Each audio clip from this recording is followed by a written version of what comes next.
Hello. Hello. How are you? I'm well, thanks. We're a very weird hue on this camera, and I've determined I think it's all your fault because you're wearing that blue shirt. Blue shirt, blue walls, and so we kind of have a blue hue over us for some reason. A little bit, a little bit. What's happening, everybody? Happy Sunday. It is Sunday. We are here. Hello. Are you going to say welcome in? It sounded like you were going to say welcome in for a second. I was not going to say welcome in, and I refuse to say welcome in. I do not like it. I know. And it's crazy because I remember like a few years back when it was like occasionally you'd go into a store and people would say welcome in. And I was like, and I made a big stink about it on the show. Mm-hmm. And now it's literally every business that you go into, they say welcome in. And a lot of people say it on, I know Casey says it on his YouTube. Mm-hmm. And it's like, I don't know why, it just drives me crazy. It's like at some point, some hipster decided that or it was this is the new greeting. Yeah, it was the new thing was to say welcome in. And now everyone does it. And it will never be something I say. It's crazy. Listen, people can say what they want to say, but just for whatever reason, it just bugs me. It's a stupid thing. It means nothing. And Alexis, I hate your guts. I hate your guts. Oh, look, we got Jenny here and live, and Jenny's never here live. Hi, Jen. Hello. A bunch of people here. Stupid ads have missed our hello. Sorry about it. I'll say it again. Hello. Welcome in. I don't know why I have no top lip today. Hello. Anyway, yeah, this is our regular Sunday show. It's been quite the week. It's been we've been hitting it hard.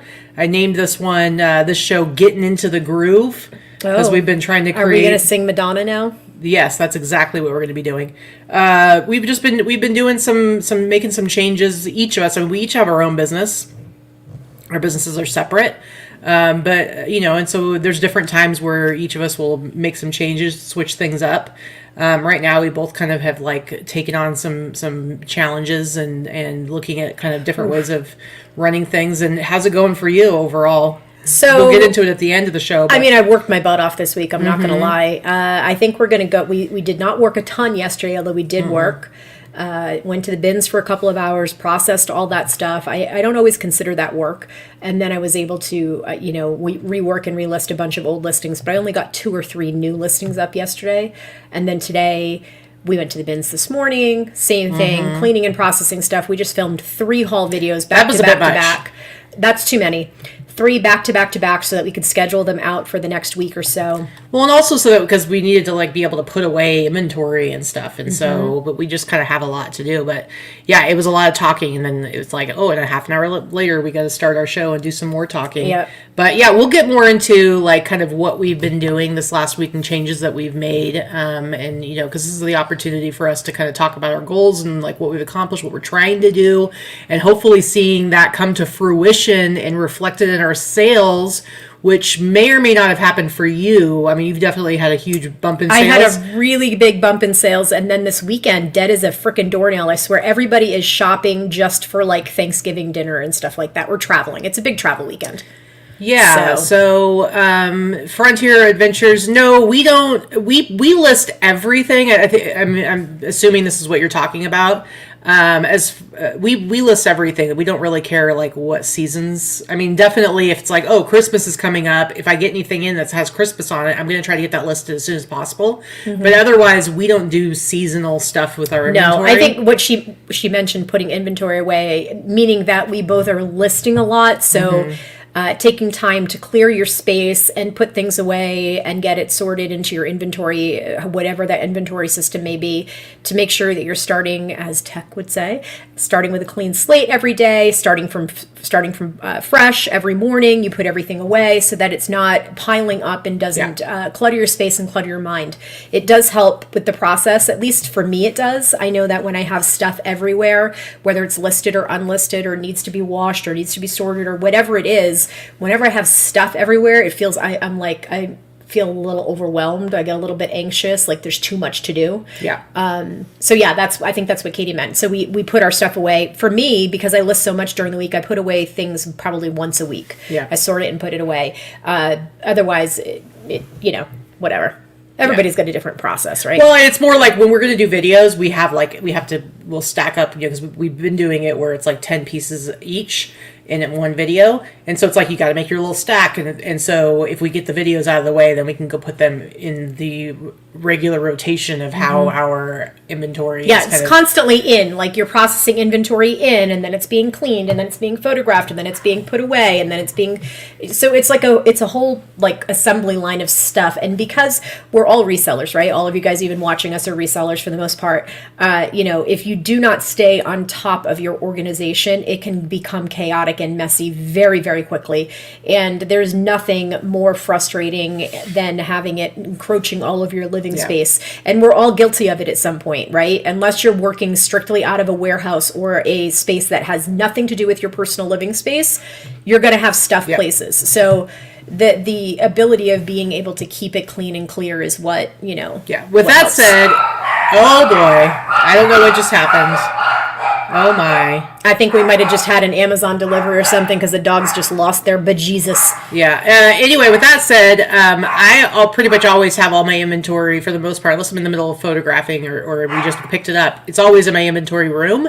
And I always put away everything but t-shirts gets put away pretty much weekly. Mm-hmm. But I'm going to confess, I do have a stack of t-shirts that I literally have not put away since July. The last time I put them away was when you were in Tennessee. Mm-hmm. It's pretty much June. Yeah. Okay. So June. So it's pretty much at critical mass right now where it's like I need to sometime in the next few weeks, I need to take half a day and actually go through and put away all my t-shirts. I mean, it's in a neat stack and I generally know I always know which stuff is in that stack as opposed to put away where it's actually supposed to be put away. So it's not that big of a deal. It's just more like, okay, now I really need to because it's too high. Yeah. Yeah, it can be messy. And to be fair, the good impetus is when you're going to have company, right? Don't we all do like a massive house cleaning right before you're going to have company over? Mm-hmm. And that means that I put away all my inventory too. So I am hosting Thanksgiving here. We are hosting Thanksgiving. I will be cooking for 11 or 12 people. So I will be making the potatoes. Yes. Just saying. Peeling and making the potatoes. Well, no, I make the potatoes. I'm not just peeling them. I said peeling and making. Okay. All right. Good grief. You can have your potato credit, Katie. So everything will be put away by Thursday anyway. Anyway, hey Noelle, I know I saw you pop in and say hello. I didn't get a chance to say hello yet. It's nice to see your face or see you pop up there. Mm-hmm. It's been this weekend has been real slow. This week has been fantastic for me, but we'll see. We'll see what's going on. So speaking of, let's get into our show. We break it up into 3 parts. The first part, we look at our real numbers, our gross numbers across all our platforms for the last week. And we break down our fees, our cost of goods, our shipping, with cost of goods, I think, being the most important part. And in the middle part of our show, we look at our sales highlights from last week, interesting things, awesome things, educational things that we may have sold in the last week. And then the last part, we are going to revisit what we just started talking about.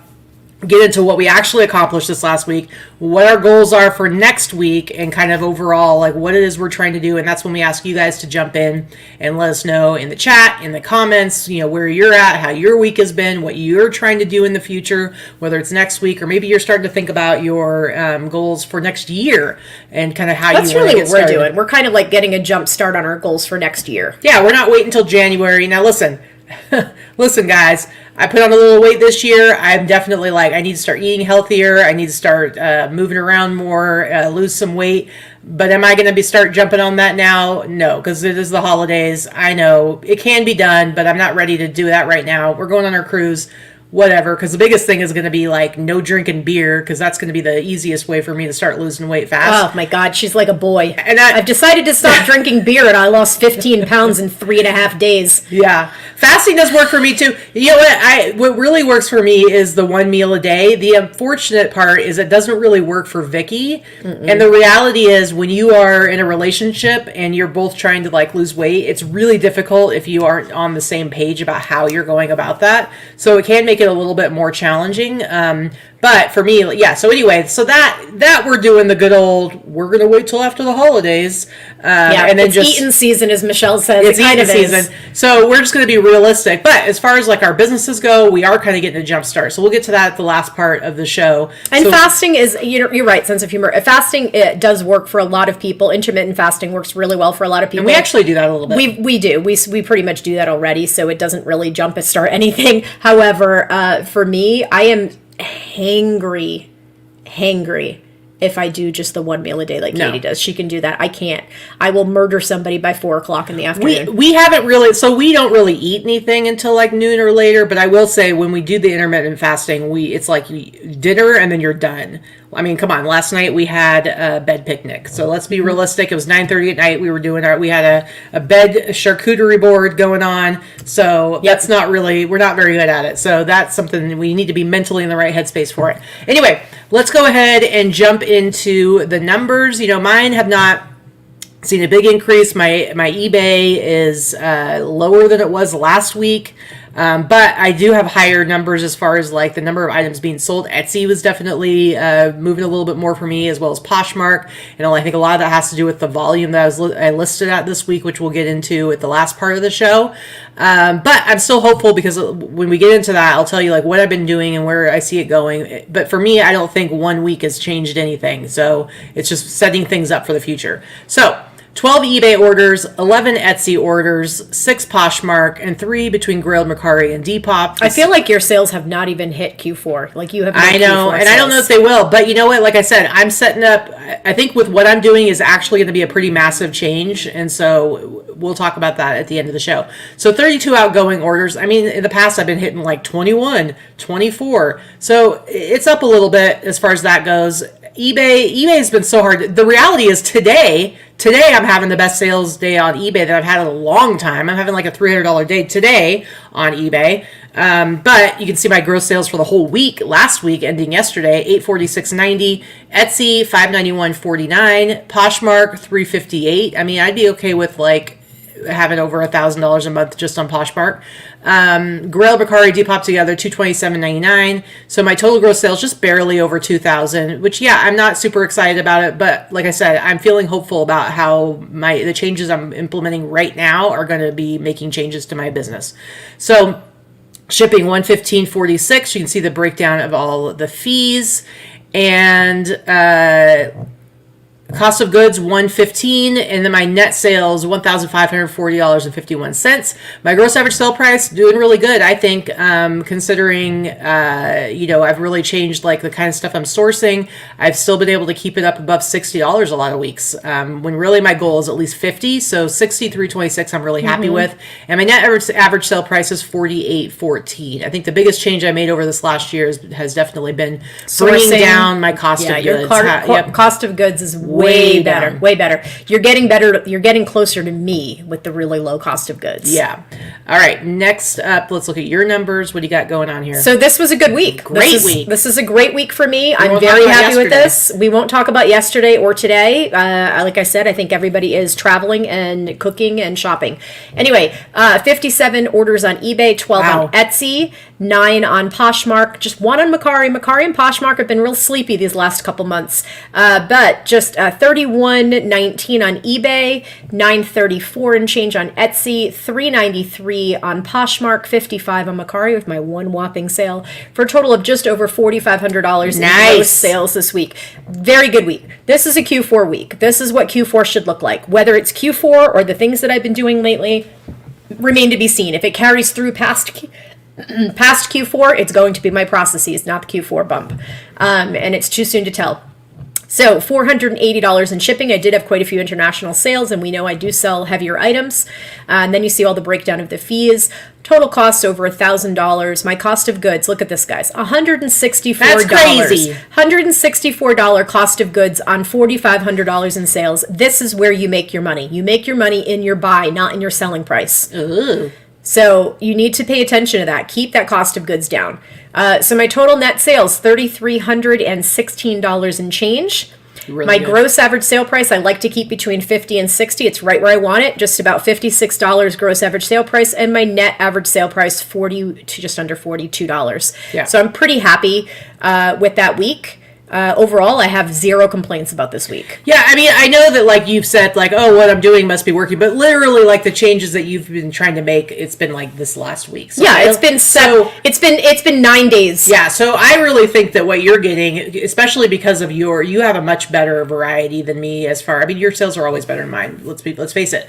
But you also have a much better variety of items that work really well for the Christmas season, for the holiday season. So I think you're getting this amazing like normal Q4 bump. But the nice thing about it is it's happening right when you're implementing changes. So hopefully that continues, because I do think that that's super motivating anytime your sales are good. It's like when your motivating sales to are keep pushing. great, you're feeling, when your sales are great, that's when you're feeling motivated to continue the sale process going. Like, Yeah. right, you want to go out and source good things and list all the things and sell all the things. You're like, I feel so alive. Let's do this. Yeah, it's kind of amazing when that all comes together. And that's kind of our goal as sellers, right? I mean, hearing that cha-ching is super motivating. It makes you want to keep going. Yeah. When you're having a super slow week and you're faced with monotony and the monotony of listing, but you're not seeing the fruits of that labor, it's disheartening. And I would definitely say that right before we just went to Colorado 2 weeks ago, I was in a super burnt out space. Super burnt out. I think we all get there. And we go through cycles, and you've got to do what you got to do to get yourself out of there. Yeah. Because if you don't list and you don't and you don't work the program and you whatever it may be, and you don't work the algorithms and feed the beast as we call it,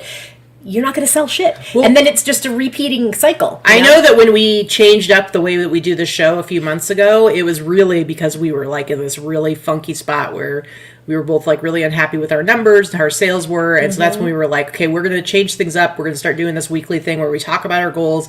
And I think that has definitely helped too. Like just being able to talk through it, not pretend, if you just keep doing the same old thing week after week after week, and you're not happy with how your business is going and you're hitting your head against a wall, it's so demotivating and it's so hard. But at least like talking about it and like trying to make changes and addressing issues. Right.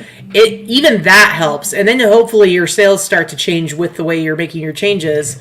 And when you're not, and knowing that you're not the only person in that boat is super good. Like that's one thing we've always been in the 5 years plus that we've been doing this show.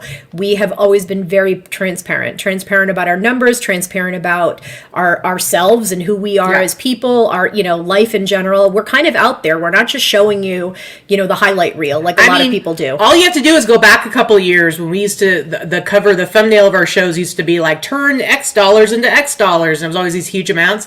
You go back and look at those numbers and then come back and look at these numbers to see how far we have fallen.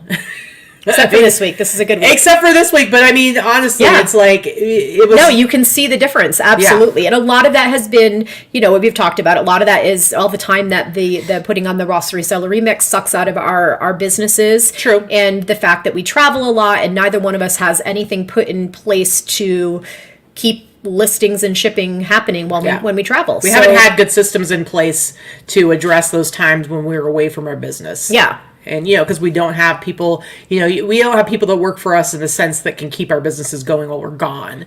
And so that's something that we're going to be addressing. So we're going to talk about that at the last part of the show. So let's move on to the next part where we're going to look at our sales highlights. I think we both had some fun stuff that we sold this week. You especially had all kinds of really cool stuff that you sold this week. Yeah. So let me close these out real quick, and then we will start with you.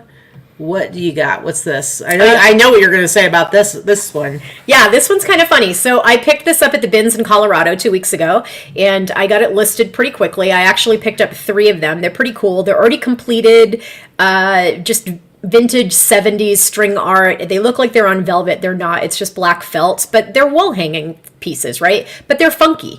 The boxes aren't in great condition, but they're very lightweight. They weigh under 2 pounds, so maybe paid $3 or $4 for them.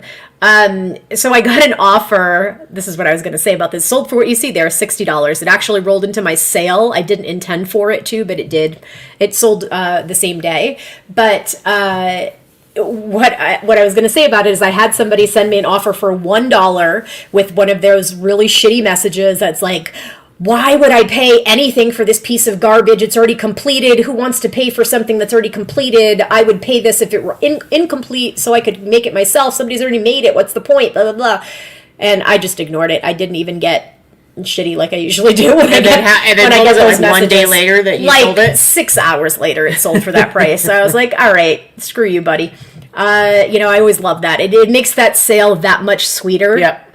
Even though the other person has no idea that I'm feeling this in my head, but it makes it feel that much sweeter when you know that you've priced something right, when you know that you've picked up the right thing, and it sells fairly quickly, and you can kind of be like, yeah, suck it, jerk. Yeah. I have a couple more to go. A couple more to sell. There you go. All right. First one for me. Now, this wasn't a crazy sale. I did not sell for the price you see there. I think I went back and forth on offers. Sold it for $35. But the reason I wanted to show this is, this is something I picked up at the bins. It's not vintage at all. It's just a plain white t-shirt. The tag is the C. Port and Company. And I just grabbed it. When I originally grabbed it, I'm just like, oh, that's kind of cool. Is that like for some sort of paint sampling thing? I don't know. And I thought, oh, I'll get it just because it's kind of like an artsy looking t-shirt, kind of. And then when I actually looked it up, I realized it was actually for like artist paint, like not just like paint samples, like paint chips. It's like for paint that artists use. And so, what are you doing over there? I'm sorry. Okay, guys, here's the thing. Kara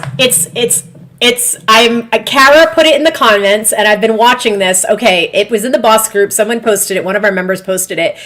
That there is a purple aluminum Christmas tree that was for sale, and it was at like $6,000 this morning, and it was, I don't know, an auction. It sold for $17,000. I'm sorry, I have to back the trolley up. I had to look at it because I was watching it. That's flippin' amazing. I've never seen anything like that before. I mean, for 17 grand, I'd sell anything. I'd sell my kid for 17 grand. So I would like to say I'd hang on to it because it's super cool, but no, I wouldn't. 17 grand, I would have sold it. All right, let's go back to my $35 t-shirt. Apologize. Asshole. Couldn't wait for a break. It was breaking news. All right, whatever. What's up, Matt? Not for my society in the chat there. Anyway, my point is, it's not all about vintage. It's not all about anything that's hyped. You just got to think about, why would something be potentially interesting to pick up? And I sold for $35. I didn't even have it listed that long. It was listed for, at most a month. I don't even think I would have not even picked that up. Yeah. Well, we know about that and the shirt that you left behind today that I had to snatch up. And you guys, she fails me all the time. Alexis says you'd be sold, Katie. Be nice. See, she ain't wrong. Yeah, it's true. Anyway. Everything has a price. Ridiculous. So, yeah. Anyway, the point is, whatever. Stuff sells. Next. Sorry, I was in the middle of talking. I took the wind out of her $35. I was just, you threw me off. See my play on words? Wind out of your sail. Yeah, hilarious. Okay, go ahead. Oh, man. Anyway, okay, so anything goose down, I think we know that you want to pick up goose down. Eddie Bauer goose down is one of those you always want to pick up as well. It sells very well. This was a bins find. I don't think I've had it too long, but I probably paid, $3 or $4 for it based on weight. They're pretty lightweight, even though they're bulky. And this is the 80s tag right there. That did go into the early 90s. Usually you can tell whether it's made in the USA or made in Korea, but the paper tag was all worn, so I couldn't quite tell. But anyway, it sold for the price you see there. It sold for $67.46. That was my sale price. I had 25% off sale happening in my eBay store. It's just a basic down puffer vest. Very nice, very nice. All right, next up, I did sell my Giant Panda t-shirt. This is one of the shirts that I got from Jen. She brought all those shirts to the Boss Reseller Remix, a whole suitcase of shirts. And I sold this one. I sent out an offer for $50. I mean, I had it listed it's been listed for a couple of weeks. I know somebody had commented on that video saying I needed to get it listed right away, but I already had it listed because I think they're moving back to China, maybe? I don't know. Pandas in general, or these particular pandas, I don't know. I have no idea. Aren't they dead? Or something's happening with it. I don't know why they wanted. Whatever. Either way, there was some reason, and but I already had it listed and sold it for $50. But if you remember with that stuff, I paid $250 for about 50 pieces. So I basically paid like $5 for this and sold it for $50. Nice. So I was very happy with that. Very cute. Okay, so those of you that are into the streetwear or vintage stuff, you will know that Betty Boop is having a moment again. Betty Boop was really big in the 90s and early 2000s, especially this this brand and that type of tag. I did pick this up at the bins. When I picked it up, I probably paid $3 or $4 for it based on weight. It's a super soft plush robe. It was filthy. It was so dirty. It was like someone wore this and then decided to garden in it. It was so dirty, and then they never washed it, but I was like, I know I can wash that. So I washed it in hot water. I didn't use bleach because it would have stripped the embroidered thing in the back, but it cleaned up really, really nicely. And the other thing that it did not have is it didn't have the belt. So I actually hung on to it for a couple of weeks and waited every other time I went to the bins, because one thing that I always pick up at the bins are stray belts. I'll pick up stray belts for robes and things like that, especially in basic colors. And this one I was able to find a plush, soft, white belt that fit it perfectly from another robe somewhere at the bins. So I married the two together, and it sold. And it sold within about 2 or 3 months for $75, the price you see there. Nice. Michelle, is it the same pandas? The same one? I mean, I don't know how long pandas live for. Is it the same pandas as the ones on the t-shirt? Because that t-shirt was like from the 90s. I don't know. You tell us. The Ling Ling and Sing Sing pandas were pretty famous. I think they were given during the George W. Bush China visit. But I don't know if they're the same ones. I don't know how old I don't know how long they live. All right, this is another item that I got from Jen, this Bum Equipment sweatshirt. And so again, paid $5 for it.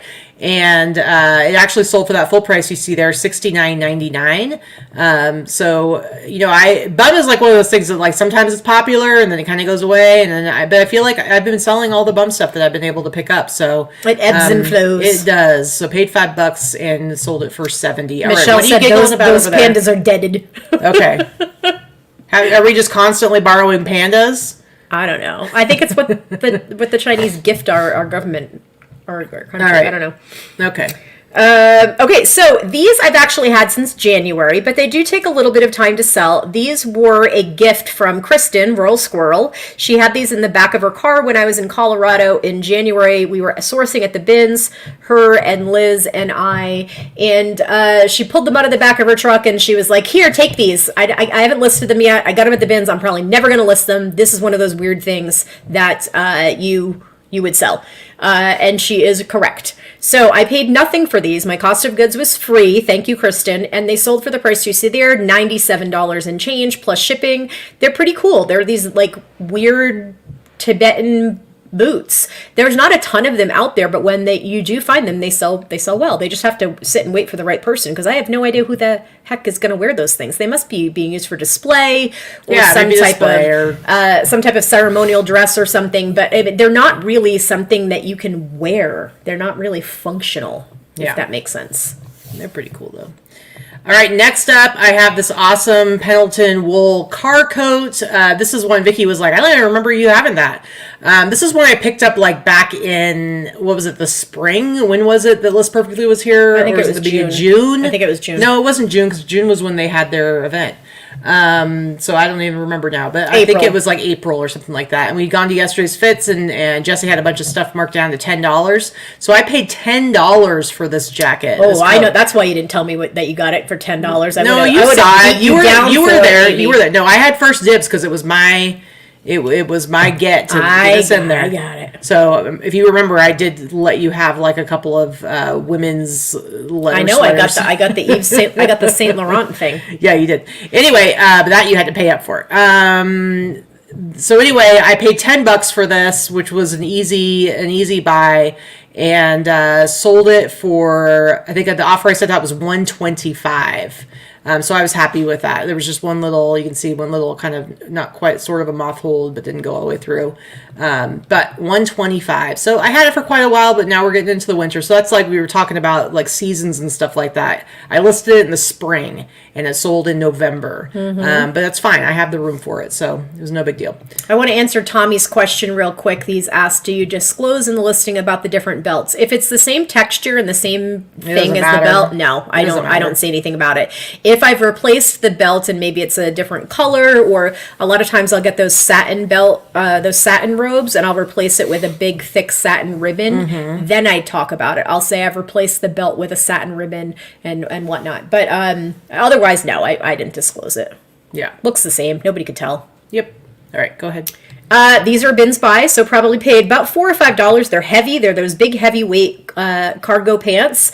But look at them. They sold for $97, and they're just, listen, with the cargo. Ugh. However, look at, they have bleach spots on them. Seriously, $97. I am actually surprised with them being Abercrombie and Fitch, to be honest. Vintage Abercrombie and Fitch, as far as the different types of cargo pants. If those had the drawstring at the ankle, they would have sold for even more. The drawstring on the ankle sells for even more. That big baggy cargo pant with the drawstring on the ankle, or the ones that you can zip off into shorts. From the 90s and early 2000s. Yeah, Lori, I love selling garbage. It's true. It's true. It always surprises me. However, the older Abercrombie stuff does sell. It's the shorts and the pants and jackets. Not so much sweaters and sweatshirts or even the women's stuff. It's more the men's stuff. Yeah.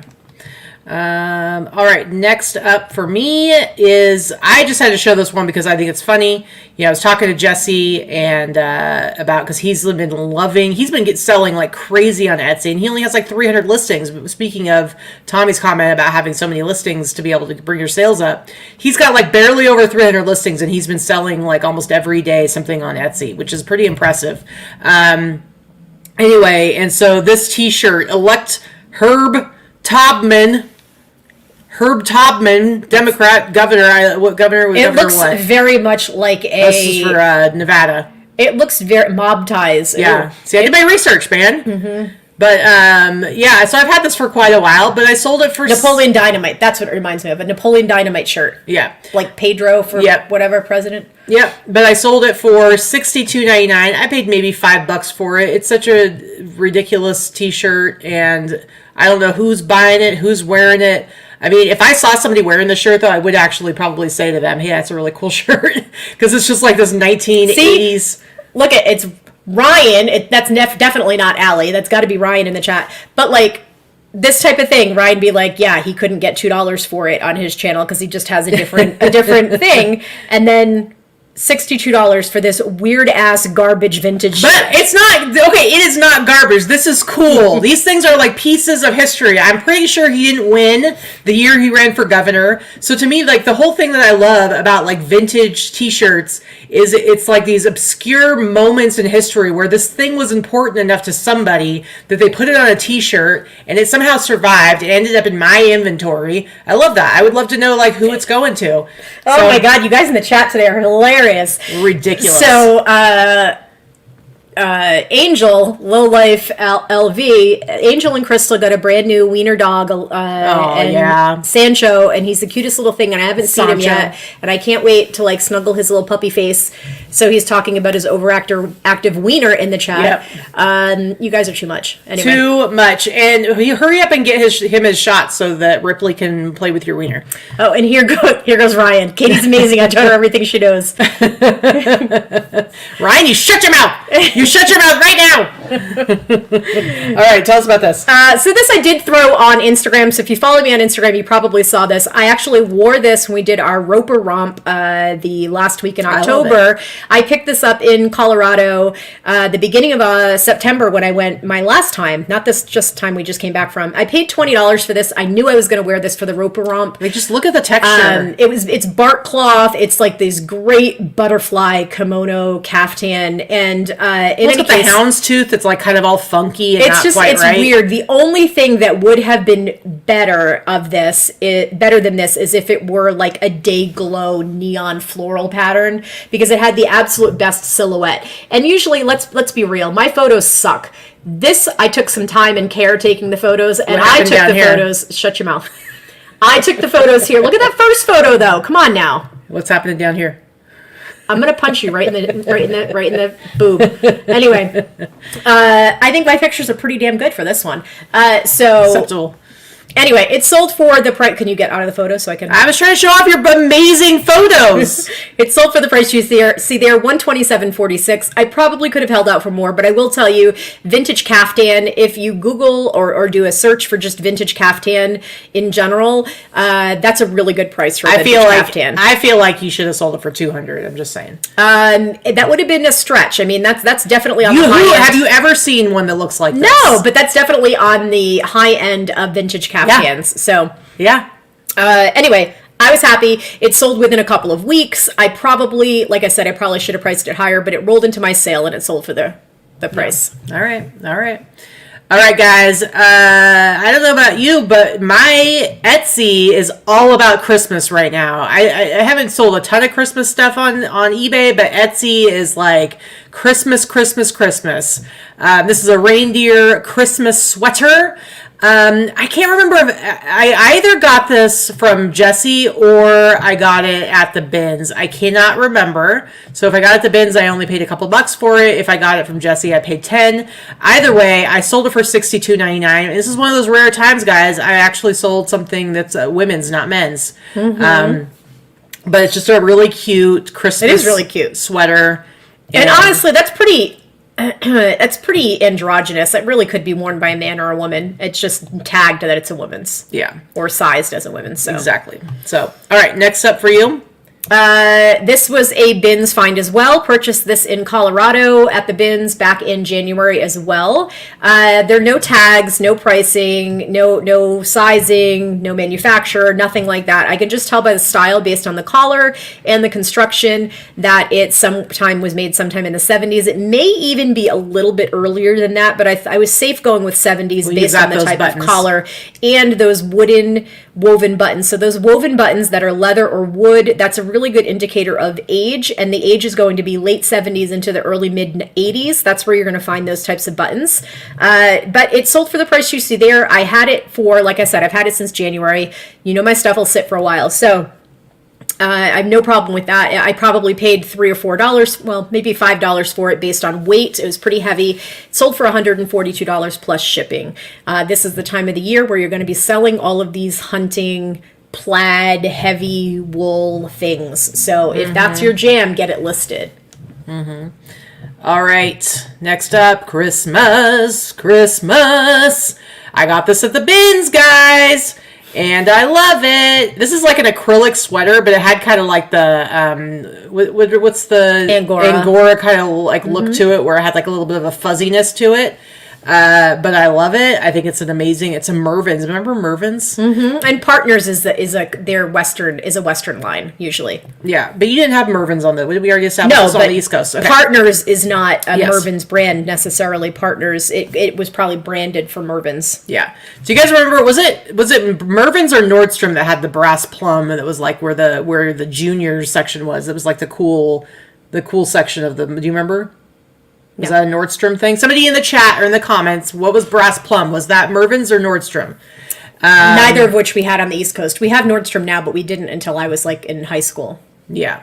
Anyway, no, we don't do an ugly Christmas sweater. We do an open house Christmas Eve, and I'm sure there will be some ugly Christmas sweaters, but we just do like a white elephant gift exchange. We have about 40 to 50 people that come over Christmas Eve. All right, Barbara says it was Nordstrom's. That was like it was like in Nordstrom. There was like one section, and it was like cool. It was like the sign was really cool, and that was where the hip young kids went to buy their clothes. Like if you were in like middle school or high school. Oh my goodness. Not anything I cared about, but so anyway, no, because you were wearing like McDonald's uniforms in middle school and high school. What? You know what you're talking about. Anyway, so this one I did get at the bins for sure. So I paid like maximum $3. It wasn't a very heavy sweater, and sold it for $62.99. So what you got? So this, I just got this. It actually sold like 3 hours after I listed it, and my photos pretty much suck. I'm not gonna lie. They're terrible. So it was the middle of the afternoon, and I was trying to take the pictures, and I take them over the banister in our upstairs area, and certain times of the day when the light hits, it's just really impossible. And I really wanted to get them listed. You also needed to clean your lens because you can see how it's like glamour shots lighting. And look how bad my nails look too. Jesus, it's a shit show. I probably shouldn't have listed it. I just wanted to get it listed quickly. But you should have taken some glamour shots because it has that kind of like almost like there's some smoke going through the lens. Shut up. Anyway, I picked this up in Colorado at the bins just a couple weeks ago. This was their linens are 49 cents a pound. So even though this is a king size set, I probably paid $6 or $7 for it. I took an offer for $160 on this, and it was listed, like I said, like 4 or 5 hours. Yeah, very good. So even with my shitty photos. Yeah. Well, because whoever was going to pay that much money for it, they knew what they were getting. So yeah, and I could not find the actual model name. Had I been able to find the model name, I might have priced it a little higher. And it did have a little tear in one spot. I washed it. It was filthy when I got it, first of all. The one side of it looked like someone had spilled coffee all over it, and I sprayed the crap out of it with LA Awesome. It's machine washable because we almost died. This is like organic cotton, so it's super soft, so I knew it would wash well. But what it did do is it separated a seam, so it made a seam tear on it. So cleaned the stain, but gave it a seam tear, still listed it, still sold it for $160 within a couple of hours with my shitty photos. So I was pretty happy. If you go to our Amazon link, you can buy a potato photo or potato camera. A potato camera, just like the one Vicky uses to take your pictures, and you too can make lots of money. Listen, this is where you say good enough is good enough, right? Just get the shit listed. Sure. All right. Another Christmas thing. I got this at the bins. I love this sweatshirt. It's a sweatshirt, but it's like embroidered. So look at this. This is a little. I believe in Santa Claus. He is ugly. That's an ugly Santa. That's not even a cute Santa. How dare you? How dare you? But this is that holiday time tag. And guys, I bought it for like $3, and I sold it for $62.99. It's all about the Santa. So if you have any Christmas stuff, people right now is the time when people are because people are starting to they're getting ready for holiday parties and stuff like that. You want to get it listed as soon as possible because people are going to be getting it. And the USPS has been super slow lately. So please make sure you get any Christmas stuff listed ASAP. All right. Look at that photo. That's a little bit better. That's an amazing photo. So look how clear it is. This is actually mine. So the cost of goods is nothing. This was gifted to me by my ex-husband. I had a bunch of Tiffany jewelry. I've been sitting on it forever. I've never listed it. I don't wear it anymore. And so this was purchased in like 2005. And there are not a ton of them out there, but this also sold within 24 hours of listing, maybe even 12 hours of listing. I listed it fairly high. There weren't any others in this price. It's just sterling silver. But you can see I wore it a lot. It has dings. It needs to be like polished by a professional. I think the photos really show you exactly what you're getting. It's I think true. it's really... yes, you took amazing fucking photos. Good Christ. I never said I took the photos. I was complimenting you on the photographs you used in your listing. Yeah. You chose to announce that Katie took these photos. Okay. Anyway, so it sold within like less than 12 hours if you close the photos, please. I took an offer for $300, and I was perfectly happy getting that. Nice. If you look at the sold comps, some of them sold as high as 4, but for the most part, they were selling between 1 and 200, so that's fine. There was no bag, there was no card, but I know it was genuine because it was mine. Tiffany is one of those things, especially their sterling silver line. Different lines are very, very, they were heavily replicated, so they're kind of hard to list and sell unless you know for sure that they're real. You don't think he could have bought you fake Tiffany? I'm 100% certain he did not, because it did come in the box and the bag and everything when I did get it. Okay. What are you hitting with your foot down there? Nothing. Clickety clackety.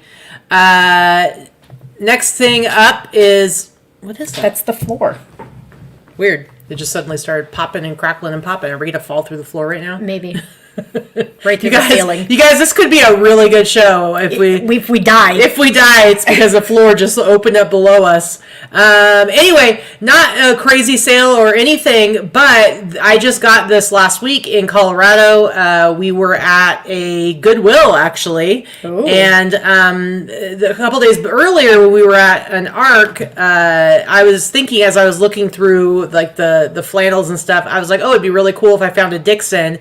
And then I turned turned around and Angela of Angelisa had a Dixon shirt that she had found. And so then we, like the next day, we're at Goodwill, and I found this short sleeve Dixon, and then Ryan, like 5 minutes later, found a long sleeve one. And, you know, I was not like super excited about finding this because it's like this bamboo blend material. And it's short sleeve. It's not one of the cool flannel. Yeah, it's not a flannel shirt at all. It's more like a short sleeve kind of dress shirt. And but I looked it up real quick because I'm like, okay, do these even sell? And I'm like, oh, I could probably get about $40 for it. And so I listed it at 48, and it sold like that same night. Well, it's a 4X, dude. I That's know, a big but size. well, that's the thing about Dixon is they actually do have bigger sizes. So it's not really super Jelly unusual. Roll wears Dixon. Yeah. Well, that's He's a big dude. That's what I'm saying is that Dixon's one of those companies that actually makes big sizes, and so it's not super unusual to find the bigger sizes. But $48 sold super fast. I did not underprice it. I looked at a lot of comps, and I priced it right. It just happened to sell immediately, so I was very, very happy about it. Mm-hmm. All right. Next up for you. Oh, what's happening with those? So this was a bins find. I paid about $1. This is the second time I have found and sold this in about a year. I think I could have held out for a little bit more. I probably could have sold it for around $130 or so, just as we're getting into the holiday season. But I was perfectly happy selling it. It was on sale in my Etsy store. It sold for $97. This little guy, I mean, he's so cute. Keep an eye out. They do come in different colors. The both times I found it in yellow, but they do come in different colors. So PJ Sparkles, the little stars all over the body glow in the dark. Oh, fancy. It's very cute. All right, next up, I sold this on Depop. So what I want to say about this is this is a very old listing. As you can see the curtain behind it. There's no background. This is a really I might listing. have even gotten this back in Oregon. I can't tell because I can't quite see with the background. I think that's our curtain that we used to have at the old house before we got the roll down screen. Yeah. So this is a really old listing. I've had it forever. This is something I probably wouldn't even pick up now. I mean, maybe I would at the bit, but even then, it's like, yeah, and it's got like some dude, Leon. This is his jacket. All right, Leon. So Depop, while Depop's overall pretty disappointing, like Poshmark, I'm happy with Poshmark. I actually have regular sales on Poshmark. Depop, it's like hit or miss. It's like I'll get a sale this week, and the next week I might not get a sale at all. But then randomly, I'll sell something like this that I've had for freaking ever, and it's like finally this bulky jacket out of my inventory, sold it for $70. So it's like, okay, I'll take it. Thanks. Dumb. Yeah, real dumb. So anyway, this is not a bolo. This is just a thank God I sold this. Okay, another blanket sale. You guys know I love the linens. This one I've had for a little while. I'm not sure why it took so long to sell. These usually sell fairly quickly for me. These are those waffle weave blankets, every size, small, you know, whether you're getting a twin size, a full size, a queen size, a king size, whatever. The bigger the size, the bigger the price. Mm-hmm. But these are very easy to find, and they're very easy to find inexpensively. So they're a waffle weave. We'll get up a little closer so you can see what I mean by waffle weave. That's what you call that, waffle weave. And they're usually an acrylic blend of some kind, and they're going to have the satin edge. So these blankets, like I had one of these on my bed when I was a little girl. I was born in 75, so 70s, 80s. That's generally where they're from, but they do still make them. You just want to find the tags. The tags, if it's made by Chatham or Fieldcrest or one of those, the Made in the USA tags are going to show you. Those are the older ones. They're really soft. They wear well. People love them. People especially become very nostalgic for the satin edged blankets because people like that, the way that feels. So they always sell, and they're not very heavy. So I think I charge like $14 for shipping, but it probably cost me like $10 to ship. And it sold on sale for $97. So keep an eye out for those waffle weave blankets. Very nice. All right. Next up. So I got this in Colorado. Oh, and I found it. Yeah, one of the stores. It was the first place that we went to where I was finding all those vintage T-shirts, and I found a bunch of vintage tech T-shirts, and I found a bunch of Hawaiian shirts. And this one I was like, this is really interesting because the front of it is actually just this right here, and then this is the back. This is another one of those times where I can't click on it. Poshmark does. Sometimes I can, sometimes I can't. Anyway, it's like the lei is printed on the shirt, and this was the King David, the king before it became a state and part of America. And when I went, and I mean, I probably would have thought I would sell this for like maybe 40, 50 bucks max. But when I went and did my research, I just looked it up and I saw that there were ones that had sold for like 75. And I was like, oh, okay. So I priced it up and it sold like within like a day or two of me listing it. It sold on Poshmark for $70. And I'm like, heck yeah, man. Oh yeah, sense of humor. Yeah, half a century is creeping up on. You don't need to remind me. I know I'm old as shit. Yeah, it's King David Kalakaua. Yeah, I don't know. And this is their festival that they have every year. So yeah, $70. I was very excited about it. It was a very quick sale, and I maybe bought it for $3 to $5. All right, so this was a bins find. I paid $7.99 because this is heavy, and when something weighs over 5 or 7 pounds, they price it for you at $7.99 at the bins. I did test it to make sure it worked at first. This is a vintage 1992. I always pick up Mr. Christmas stuff, and I'm going to tell you, your Mr. Christmas stuff is going to sell best on Etsy. You're going to get the best prices on Etsy. If you look for this exact item on eBay, you're probably going to find you're sold somewhere in the $40 to $50 range. So crazy. And I never price my stuff that low. Never, never, never. So I'm going to price it at the top of the food chain and wait to get the best buy. And I'm going to sell it. And I will sell it on Etsy most of the time. But it sold for the sale price, $97 plus shipping. I charged $30 shipping. This is a very heavy item. Probably weighs like 12 pounds packaged. And believe it or not, I had a box that fit this perfectly. So I was psyched about that. All I did was go in and take some soft tissue paper and put it in between all the little pieces so they did not move around and clank around inside there and bang and break each other. And then it slid into a box within a box. And I think it sold for like, the shipping was like $15. Nice. But I was perfectly happy turning $7.99 into $97. And like I said, Mr. Christmas will sell really well, and it sells very quickly, and it sells for good money depending on what the item is. But the vintage Mr. Christmas, and they still make stuff. Mr. Christmas is still producing stuff, so it's not all vintage. But all boxes are dated. So, keep an eye out and don't underprice. Yeah. All right. My last item, if you remember when we went to Phoenix for eBay Open in, what was that, September? We drove and we stopped in Kingman, and at a Goodwill, I found this jacket, and it was dead stock. You can see it doesn't have the tags, but it has the tissue that they wrap around the poles. And so it was priced at $25. It was a small. I wasn't sure if I wanted to buy it for $25. It was a small, but I'm like, we're going into the holidays. I'm going to be able to sell it. I'm just going to go ahead and sell it. And so I think I had it listed at like $150. I could have waited and gotten more, but somebody offered $100, and with Poshmark, you're going to get 80 of that, and they give you the label and everything. And I'm like, you know what? I paid $25. I'm just going to make money on this and move on. Like, I don't need to hang on to it. I'm trying to be better about that. I know Vicki's been working on that too. Take the offer. There's no reason for me to hang on to it any longer in the hopes that next week or a week later I might sell it for $20, $30, $40 more. It's fine. It's fine. Whatever. Keep it moving. Especially stuff that I've paid up for a bit. Like, I want that money back. I want that money back in a little bit more, and then I can move on to the next thing. All right, so that is it as far as our sales highlights go. Let me move this over here. I think we had some interesting stuff this week that we highlighted, both of us. Yeah, I think so too. So as far as like all the changes that we're trying to make, I know last week we had talked about some of the stuff we were wanting to do.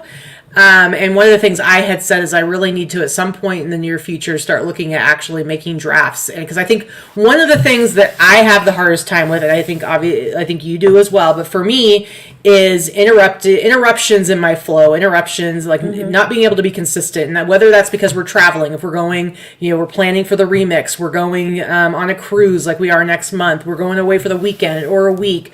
Or for me, it's like, I do all of my processing and photographs in batches. So I'll finish up listing everything I have, and then there'll be like a day, 2 days, maybe even 3 days, depending on what's going on, where I don't list anything, or if we don't work on a Saturday or a Sunday. So it's like I might have like 5 days where I get listing done, but then there'll be 2-3 days that I don't list, or there'll be 3 days I list, 3 days I don't. It's just so inconsistent, and the reality is that eBay eBay wants activity. eBay, especially, the way none of us know how the algorithm works, obviously, but consistent daily activity is what works best. And we know that. It's just very difficult. Nobody wants to work 7 days a week, and so what we'll do, if you remember, like back in January, because we had traveled a ton in the beginning of the summer, and then we were going to be home, not January, July, and then we were going to be home for like the whole month of July and into August, and so then we were like, we're going to buckle down, we're going to do all this work, and we did, and we were really consistent, and we were getting stuff listed. And I had a great July and August. Yeah, and so we were doing great, but we still did nothing for when we actually got back to doing any kind of traveling or any other kind of interruptions. So it was only working for us when we were actually there to do it ourselves. And so I had talked about last week, like, I need to start doing it. I'm like, I don't know if I'm going to start yet. Well, guess what, guys? I started, and here's what I did this week. So first of all, this week, I don't even know if I had a goal for how many I was going to list today. I don't know. But starting out, what I'm doing is I want 10 items, 10 listings to go live in my eBay store every single day. That's 7 days a week, 365 days a year. I'm starting at 10. At some point, I might push that up. It all depends on like my flow of inventory and stuff. But for now, I'm doing 10. So 10 every day. Now, you know, I've been making my goal 50 items a week listing. So even if I just stick to this 10 items a day, that's 70 listings a week. Okay, that's 70 listings a week. And so what I've been doing is I've been listing every day. Of course, I just got all this inventory in, so I just listed like over 100 items this last week. And I've been doing 10 live on eBay, and then I'm listing into drafts. I was listing into drafts every day, and then I pushed 10 to live. Now, I don't worry about the other platforms. I'm just going ahead and listing everything. So my other platforms have all gotten an influx of like over 100 new listings. eBay has just gotten those 70. I started on Sunday, 10 every single day, and then any I list over, some days I listed like 20, 22, 25 items, they would go into my draft bank. Now, I was talking to Alexis because I've been like messaging with her. I know I'm talking a lot, but let me finish up. I've been messaging with Alexis because she's like kind of what has inspired both of us beyond Vikki, like following tech and sports, to like be consistent. And one of the things she said to me, because I'm like, do you ever lose stuff in your drafts? Because I always hear those nightmare stories about like people, all of a sudden all their drafts are missing. And she said, well, what they do is they actually like schedule them. And so I've started doing that. So right now I have about 40 in my draft bank, and I've got like five that are actually scheduled. And so I'm going to, like in the next few days, get all of those out of my draft bank, and then everything's always going to be scheduled. I'm just scheduling it for the furthest date out, and then every day I make the oldest ones live, and so there's always going to be some in there. And so by the time I go on our cruise, I'm going to have at least 100 that are ready to list. So every day I'm still going to have 10 listed. Are you done? Yeah, sorry. Step by step by fucking step, we had to hear everything. Okay, stop. No F-bombs. Stop it. All right, go ahead. I'm not doing that exactly, but I do have someone that started working for me this last week. We'll see how that's going to go. But I haven't seen any of that stuff yet. So, I've been listing a minimum of 10 new items a week. I'm ending my 35 oldest items. I'm going to my eBay store. I'm ending the 35 oldest items. I'm reworking every one, changing title structure, changing pricing, changing the photo, the gallery photo, so that whether that means it's removing the background if it's an old photo or changing it out from one of my other photos there within the listing. Sometimes it may not be the best photo. Sometimes it's my second best photo because I usually put my best photo in the gallery. But if it's been listed for 9 months, I want to create a brand new listing entirely with SEO. And if you have the same title and the same listing and all you're doing is changing the price, or you're ending in sell similar, yes, you're going to still create a new item number, but you're not creating anything new visually. You're not creating anything new to capture SEO differently in any way. So I'm trying to maximize my title structure, make sure I fill out a few more keywords. So I'm doing that with 35 listings every day. I've already seen an increase in selling those items, those older items. I've probably sold, a couple from every day that I've listed throughout this week. Mm-hmm. So I'm doing that, and I'm also listing 10 new items every day, and anything over 10 I have been putting in the draft bank. So I'm doing like you are. I would like to do 20 new items a day plus 5 in the draft bank, but I'm not there yet, and that's okay.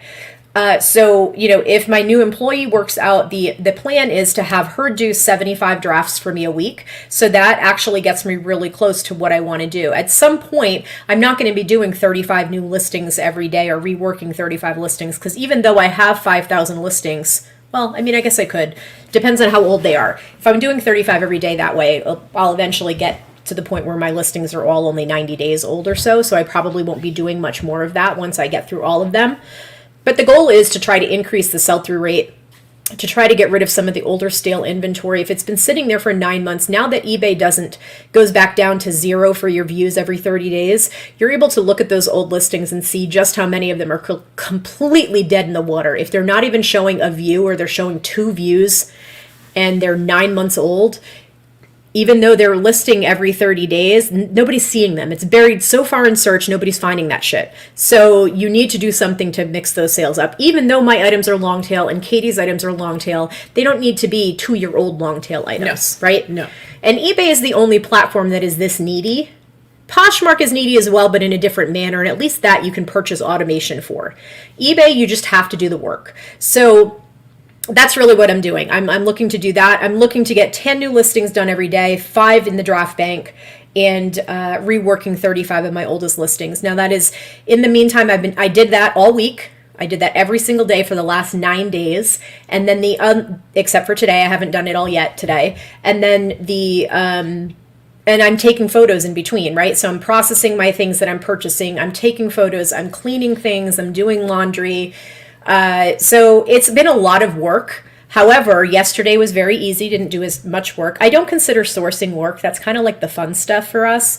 So my goal is to continue to do this to the point where the days that I was doing this much work, I'm starting early every day. I get up between 5 and 6. That's not my choice, though. That's just my circadian rhythm right now. So I'm getting up between 5 and 6, and I'm going to bed between 10 and 11. But getting up and working early in the morning means that I'm done. If I'm doing that 35 reworking listings, the 10 new and 5 to the draft bank, and processing things throughout the day, I am done with my workday by 2 or 3 o'clock. My end goal is to work 6 hours a day, Monday through Friday, and have Saturday and Sunday to source, to do housework, to watch TV, read a book, whatever that it may be. But I want to work smarter, not harder. And my end goal by the end of 2024 is to have that set in place with a rhythm, with my other employee helping to get there. I'm going to continue cross post because it works for me, because I'm not turning stuff over super quickly. I know that is not the methodology that is used by Tech or the other person that used to work with him, as far as just doing volume and turning that stuff over quickly. I don't work that way because I prefer to source and sell the things that I prefer to source and sell. And it's not about sell-through rate for me, but it is about bottom line. I still want to do better. So my goal is to increase and get up to, and increase my gross revenue to about $250,000 to $275,000 for 2024, and work 5 days a week, 6 hours a day. Yeah. And then on Saturday and Sunday, I'll have those scheduled 10 new listings that'll just go up no matter what. Yeah. So we did talk about doing the bins on Saturdays and Sundays because, which again, we don't think of as working. But I will say, we have to be really clear because we're a couple, and it's like how some of these goals affect like how we live and what our relationship looks like, and what obviously, like if she's taking certain days off, like she's going to want me to have those days off as well. At least Saturday. Right. Well, at least Saturday. But I already told, so she was telling me this, and I'm like, okay. I'm like, because honestly, like, if left to my own devices, I would be working 7 days a week. And I'm not saying that that's the right way to do it. I'm just saying that's the way it would be. And so because of Vicky, like, a few years ago, like, I was willing to let go Saturday. And then it was actually my own idea that I said, okay, I'll be done working at 6, because I would work until 7, 8 at night sometimes. And so now it's like 6 o'clock is the cutoff. Occasionally I can push it to 6:15, but by then I've got Grizz and Vicky yelling at me. So I told her, I'm like, listen, I would be willing to give up Sunday, other than doing the show, and obviously if we go to the bins and stuff like that, but I'd be willing to give up Sunday as far as like not doing any more listing. Like once the show's over, we're done. We're totally done. It's like we can leave. It's 3 o'clock. We're out of here. I said, but I have no plans for a regular work week. I have no plans to be cutting back on my days. Like I'll still be done at 6 o'clock, and it's great if you want to be done at 2 every day. But because it's about setting those expectations. But I think that's a good compromise. I'm like, hey, we can take the weekends off. And the other part of that is, like Christmas, you guys know how Vicky is about Christmas. How are you about Christmas? You're crazy about Christmas. Day after Thanksgiving, I have to go get everything out of storage. That's like a minimum 3 full days of us just decorating and doing all that stuff. No work getting done. But now, because of what I'm doing, Thursday, Thanksgiving, I'm not going to be working, but 10 listings are going to go live. Friday, Saturday, Sunday, I'm not going to be working, but listings are going to be going live. And then I'm going to have depleted a lot of my bank that I saved up, and I need to get to where I have probably 100 listings scheduled or banked so that I can have that through our cruise. So we're going to see how that goes. But you guys know, like, I would struggle, like 50, if I got 50 listings done in a week, that was like my goal, right? And there were definitely weeks when that did not happen. And it was so sporadic and inconsistent. So if I consistently always had a minimum of 70 listings going up every single week, I think that's going to have a huge impact on my business. Yeah, I'm excited to see how this works. I mean, I'm already seeing some results just based on selling the older items. So, the consistency is the key. We know this, right? It's just really hard for everyone, almost everyone. It's really hard to implement consistency in this business. And that's kind of what we're struggling with. And that's what we're going to be working on. I see there Football Sunday Sense of Humor says, yeah, neither one of us give a crap about football. That's never going to be a thing. But Tommy did ask, has anyone here tried Casey's listing service? Several of people in the boss group have, and some of our friends have. Because I'm not interested in taking photos and doing measurements, because you have to give that information. That's the part I hate. So I'm never going to use the service. It's a great service for someone that wants to use a VA. Yeah, it's more difficult for vintage. I think it would be more difficult for the type of things that I sell, although he does have people that do know vintage. Yes. But I'm not interested in doing the photos and measurements. That's half the battle, in my opinion. I've never understood the purpose of a VA, and I know that they work really well for other people. I'm not knocking it. For me, it's never going to work. Yeah. Because that's the part that I don't like to do, so that's the part I want to delegate and pay someone else to do. It's been working really great for our friend Angie, who had like a ton of new with tags, like lots and lots of stuff, and like stuff that's got like UPC. That makes it even easier. It's a lot easier for them to get the information. But yeah, so we've heard great things about it. It just doesn't work for us specifically. But it's like everybody has to figure out what's going to work for their business. And some people, like we've said, we talk about, some people, this business for you is a hobby. It's a side gig. It's a part-time thing. You want to make an extra couple $100s a month. Good for you. Whatever your goals are, we just want to help support you get to whatever those goals may be. There is no one right way to do this business. No. 100%. No. Like we've already talked, like Vicki and I we're both doing things. We're both implementing some changes, and the overall kind of goal, minus the working less hours and weekdays, the overall goals and like what we're trying to accomplish are very similar, like as far as like trying to get consistency and have a better workflow and not have those interruptions. But at the same time, like for instance, like when we're doing the Christmas decorating, like I was fine with doing it, but like I would have a certain amount of anxiety of being like, God, I got like 3-4 days I'm going to be taken off and I'm not going to be getting anything done. And it's like now I already can say, I already know just from like yesterday being able to be like, those 10 listings are live. Like I already did what, like, I don't want to do that all the time, but it gives me those days where I have some peace knowing, okay, I'm still doing what needs to be done. I still got that done and it's still feeding that beast. And now I can like focus on all these dang nabbing Christmas decorations that we got to put together. So I'm already, see Alexis, once you learn how to list faster, I'm already a very fast lister. Yeah. I'm just horrible at being consistent with it. Yep. I can blow through a listing. If I have photographs done, I can blow through a listing for clothing, for hard goods, whatever it may be, in under 2 minutes, start to finish. That's super easy for me. I'm very fast. So it's just a matter of having that stuff done and sticking with it. The reworking the older listings takes me longer than creating a new listing from scratch. I don't even use templates. I never have. I'm faster typing. I'm pretty fast, and that's, I did like 115 listings this week, and because that was banking while also doing the 10 live every day. And again, all those 115, all of them went up on Etsy, Grailed, Mercari, Depop, Poshmark. It's only eBay that I'm like holding him back. And I do have I do pay someone to do my cross posting, so I won't be doing that part. But it's very inexpensive and it doesn't take me any. But I could list even higher numbers. Not that I want to push much higher than that. For me, the biggest thing is consistency and getting more inventory.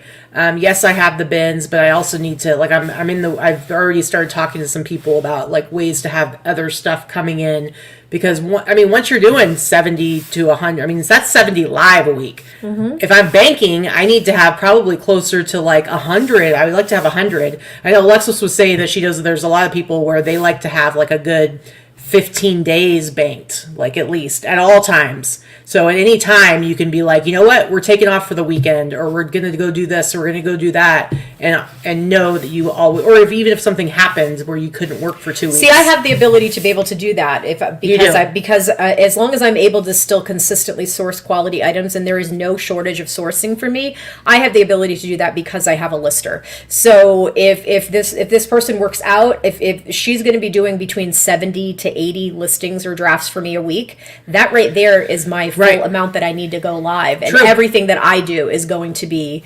going to the draft bank. It's going to be a combination of the two, but that means that that's enough for me to do 10 minimum live on eBay a week. Yep. A day. So, yeah, I just have to get the flow and see how it goes over the next couple of months. And then I'll probably be at some point pushing it up and doing more like 12 to 15 a day. But right now 10 seems good, so I'm not like overshooting it. And then I just don't want to like overshoot it and then have like a gap where I don't have enough stuff to list.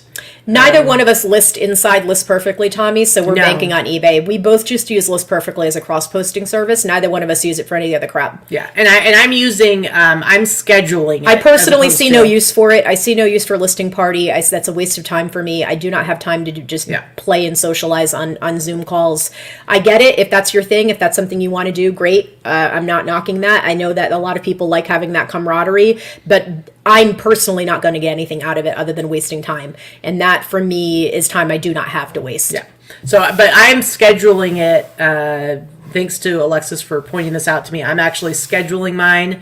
I think you can schedule like a few weeks ahead, because if you try to go for like yesterday, I could only go to like December 9th. And then one of the things she had said to me, which I didn't know about because I don't watch Tech and Sports. I've been a part of this group or anything like that. I'm in the group and I haven't watched a single thing yet. But I guess he and some of the other people have like done some experimenting and playing around, that when you schedule something, and let's say you schedule it and it's not going to go live for a couple of weeks, what they actually do is they do a sell similar off of that scheduled listing. And that's what they push live, and then they delete the scheduled one, because apparently with eBay's algorithms, what they've found is that it doesn't recognize it as a brand new listing because it's been listed within the system for like 2 weeks. You're diving too deep. I'm just telling people what I do. No, some people, okay, I'm sorry, you don't give a shit. There are some people who will. So I'm just telling you, because to me, the second Alexa said that, I said, that makes sense. That's what I'm going to do. So if there's anybody else that clicks it into view for you, I'm going to say it. Anyway, that's what I'm doing. All right, so I've never scheduled the listing, so I haven't even done that yet. Okay, I will. I'm just letting people know what I'm doing. Anyway, so let's know, guys, like what you've been doing, what your plans are, what are your goals, what are you thinking about for the new year? Like, are there any like major things that you're planning on overhauling? I don't know. Let us know. Yeah, I know. I've heard that too, Michelle, about the like waiting. Same thing with like when you end a sale, like waiting. But I do wait 24 hours when I end a sale. But that's hard, man. It's hard. It just makes more things to juggle that have to be like, okay, I did this. Now I got to wait this much time. But I get it. Kristen, I miss you too. We both miss you. Being in Colorado without you a couple weeks ago was sad. Colorado's gross without you. And the bins totally went to shit. I'm pretty sure that's your fault. Exactly. It's totally why you left. It's because you left and they went to crap. If you go back to the earlier part of the show when we go over our solds, I do talk about those boots that you gave me back in January. They finally sold, and they sold for a good price. So thank you again for that. Anyway, I hope you guys have a great week. I hope everyone has a wonderful Thanksgiving. If you are celebrating, eat all the food. You know, you only live once, right? Don't be trying to diet on Thanksgiving. I'm living 5 times. Don't be trying to diet on Thanksgiving. Whatever. Calories don't count on holidays and birthdays, right? That's true. Yeah, they don't at all. That's a nice look. That's attractive right there. That's my bride. Mm-hmm. Great. Hey, you married me. Have you seen what I look like when we met? You see the pictures? It's true. I'm full of regrets. How dare you? All right, guys. Thank you so much for coming and hanging out with us. We got stuff to do. Man, we've talked for like 500 million. I know, it's true. Lots of talking. Yes, Michelle, that is like the pic you took of Katie. Oh, good grief. So flattering. Anyway, I hope everyone has a great holiday, and we'll see you next Sunday. Yeah, for sure. But we will have a couple of haul videos coming out, so make sure you watch those. If you haven't watched our haul videos from last week, you can see all the cool stuff that we found in Colorado. But we're going to have an episode coming out, a video coming out on Tuesday, and we're going to have a Thanksgiving one too. So if you're bored, you're sick of your family, go lock yourselves in the bathroom and watch our haul video on Thursday. What do you think about that? Oh, that sounds pretty sad. It sounds pretty sad. Thanksgiving is a time to hide from your family. All right, guys. We'll talk to you later. Bye. Bye.